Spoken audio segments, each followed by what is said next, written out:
Maya Angelou once said that when you know better, you do better.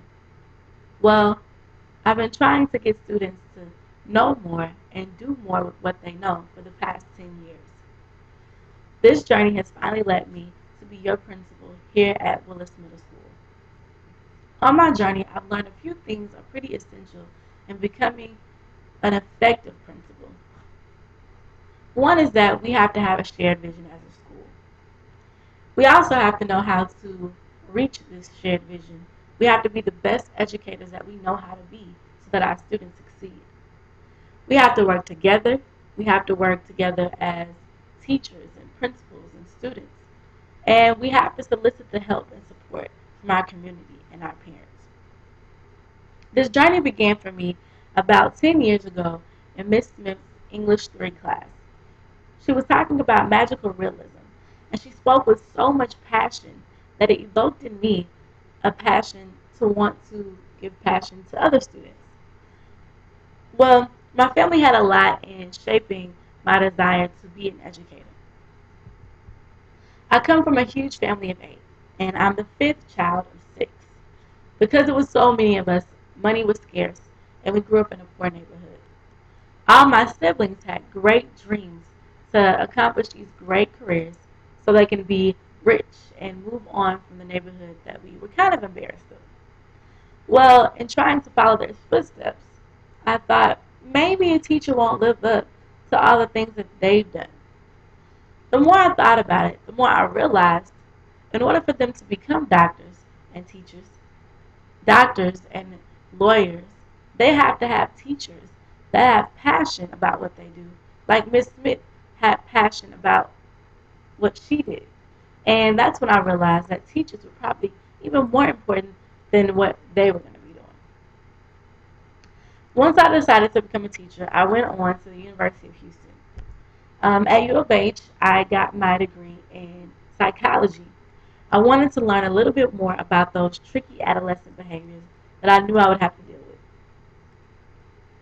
After U of H, I felt so lucky to land my first teaching job at Lamar High School. I was teaching ninth graders that were about twice my size. Lamar provided me with great experience as a teacher.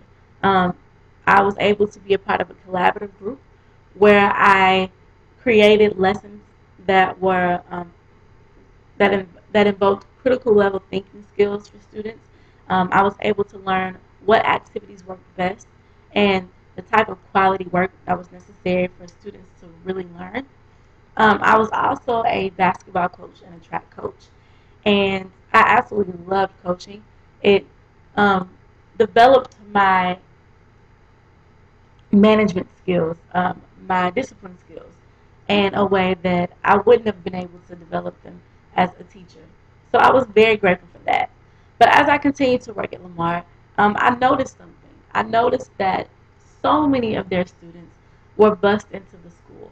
I myself was bused into the school. My mother didn't allow me to go to the schools in my neighborhood. I went to Lanier Middle School and Poe Elementary. Most of these schools, um, most of you all have heard about these schools, and you've heard about their reputation. They're great schools.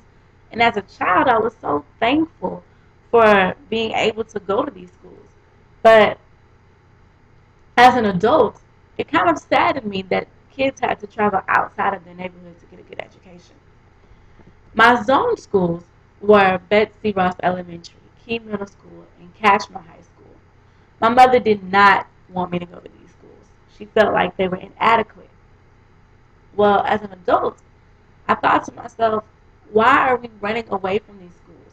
Why are we abandoning these schools?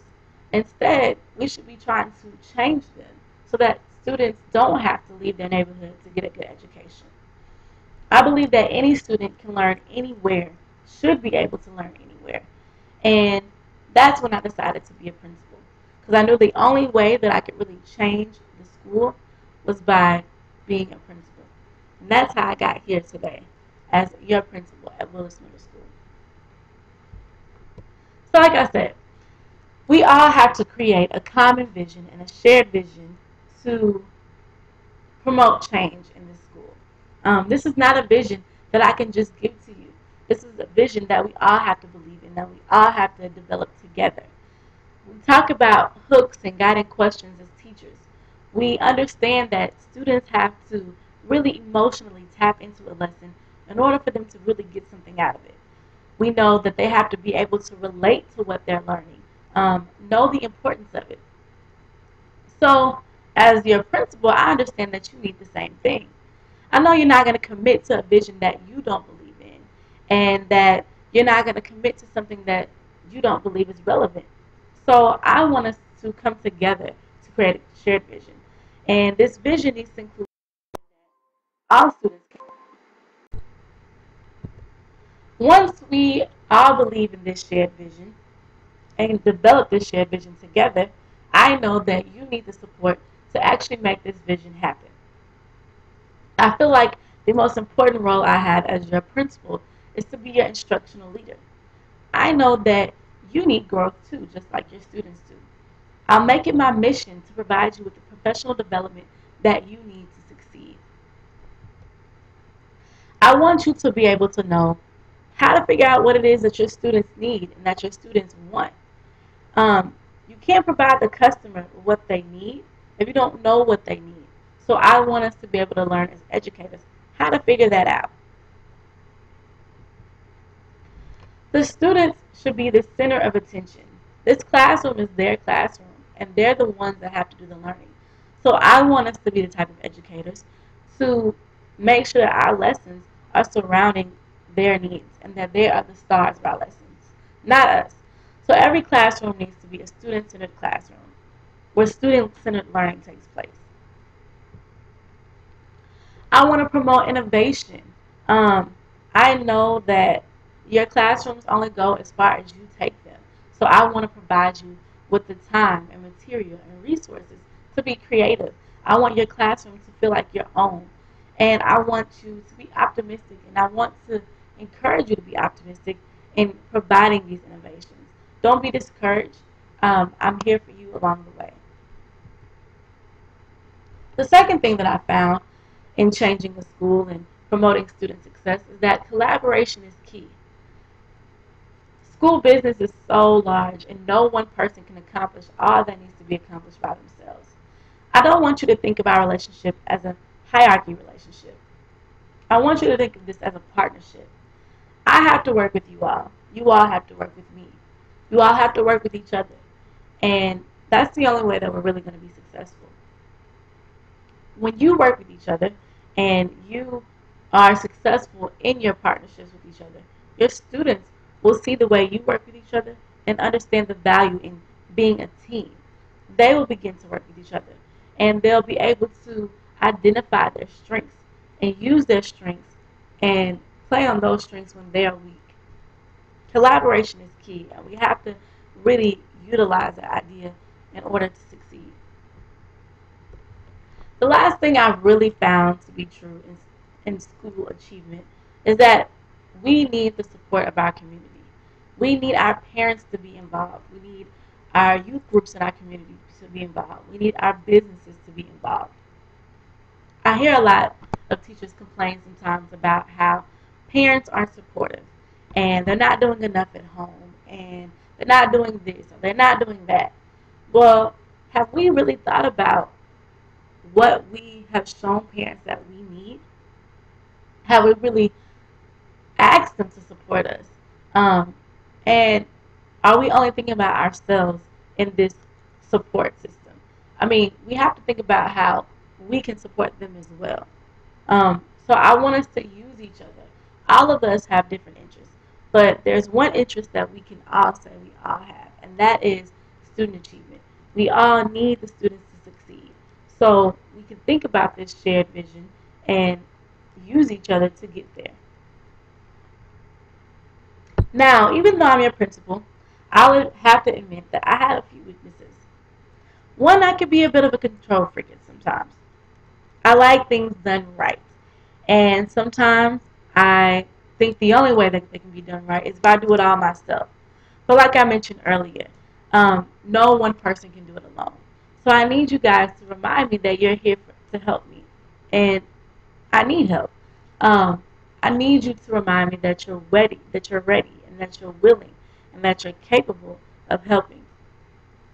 I also have to admit that I tend to focus on what I know how to do best, but I don't know how to do everything. Um, while I think I am a great teacher, I don't know all of the activities that provide great learning, and I'm not an expert in every subject. But I will make sure that I do hire experts that can help you, and that can provide you with the support that you need. Um, when I came into the school, I noticed that one of the issues that we were struggling with was college readiness. Many of our students are not prepared for college once they leave high school, and we have to do better with this. Only about 58% of our student population is prepared for college in areas that concern English and language arts. Um, a little less than 40% of our student population scores above criterion levels on the SAT. There are also discrepancies in the kids that are actually scoring above criterion levels. Most of these kids tend to be Caucasian, and less than 40% of these kids are minorities. So we have to figure out ways that we can improve that. I know one way to improve college readiness is by promoting students to want to go to college, by having college night and wearing college t-shirts. Once we promote students to want to go to college, they'll be more eager to do what they need to get there. However, I think the most important thing we can do in preparing our students for college is by improving instruction, which is great because we're already about improving instruction. We have to figure out what it is they need to know to be ready. And we have to figure out what is the best way to teach them what they need to know. So I'm very happy to be here. I'm very happy to be a part of this team. I know that it will be a team effort because that's the only way we can succeed. So with that being said, let's get to work, team. Thank you for letting me